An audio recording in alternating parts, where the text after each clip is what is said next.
Danny Boyle and Alex Garland have finally returned to the 28 Days Later franchise, but can they reignite the zombie subgenre like they did so many years ago? Let's talk about it. 7, 6, 11, 5, 4... 2002's 28 Days Later was truly the patient zero for what we now think of as the modern zombie film. By evolving George Romero's shambling undead horde into a sprinting viral infection, all while keeping the social commentary intact, a zombie outbreak went from being something mostly magic or theologically based into something tangible and possible if science or nature ever went too far. And its influence loomed so large that by the time 28 Weeks Later arrived in 2007, the market was already flooded with zombie properties, and it would stay that way for a while. The Walking Dead, The Last of Us, Zombieland, both of Zack Snyder's zombie flicks, I Am Legend, Shaun of the Dead, World War Z, they all took something from what Boyle and Garland conjured up. Now, fans of the franchise may recall Boyle was partially inspired to make the original film by the United Kingdom's infamous mishandling of the 2001 foot-and-mouth outbreak. And now that recent history has given us a prime example of just how badly the world would handle a deadly pandemic, you'll probably go into 28 years later thinking it's loaded with metaphors about COVID and its lasting psychological impact on an entire generation. And it does. Well, kind of. Or at least it's going to get around to it later at some point. We'll get to that. As the title implies, the film takes place 28 years after the initial rage virus outbreak. And the first thing it does is say that the ending of 28 Weeks Later didn't count. Yeah, the virus was entirely wiped out from mainland Europe, somehow, and is now quarantined entirely within the UK. We meet a group of survivors who live on a small island just off the coast, and on that island we meet the main family of the story.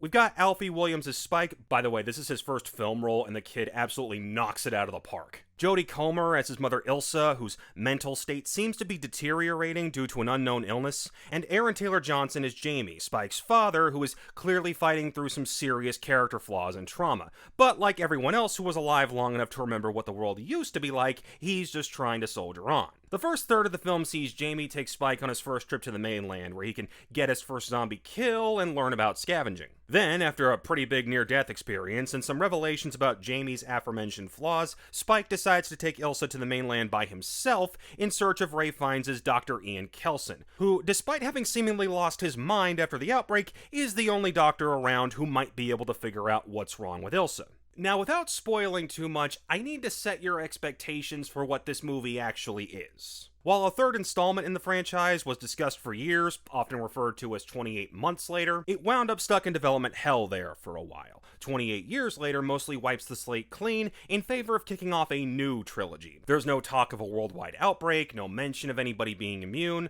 nobody from either previous film shows up, and no, this isn't supposed to be Jim.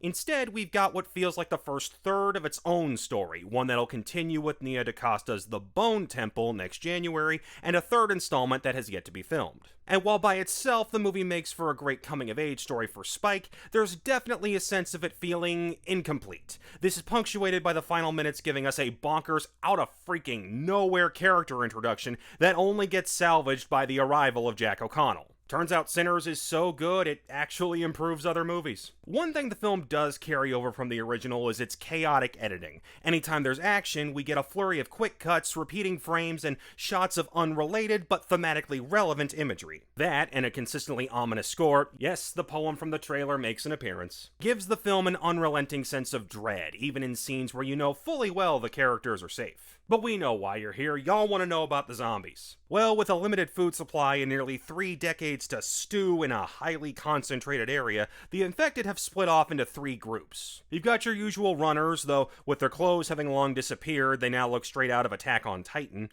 obese, slow-moving crawlers that subsist on worms, and hulking, somewhat intelligent alphas who have turned the rage virus into their own personal steroid. They're by far the most interesting new addition to the world, but like with most of the movie, we seem to only be scratching the surface with them. That's kind of my ultimate takeaway with 20 Years Later. It's solid and gorgeous to look at, but it's very clearly just the opening chapters of something much bigger. The virus's evolution and attempts at procreation, the rest of the world having effectively moved on to match our own modern day, Kelson being a much deeper character than his 2009 Randy Orton appearance and heavy metal album cover environment suggest, he and O'Connell appearing to be the biggest COVID analogs, it's all hinted at but never fully explored, and will likely make for a much better experience once all three films are out and available to watch. I've never been fully on board with critics who complain about franchise films becoming more like television, but with this one, I kinda see their point. By itself, 28 years later is fun and worth seeing. Just don't expect an all-encompassing or groundbreaking experience like the original. Let me know what you guys think. I'll see you guys next time.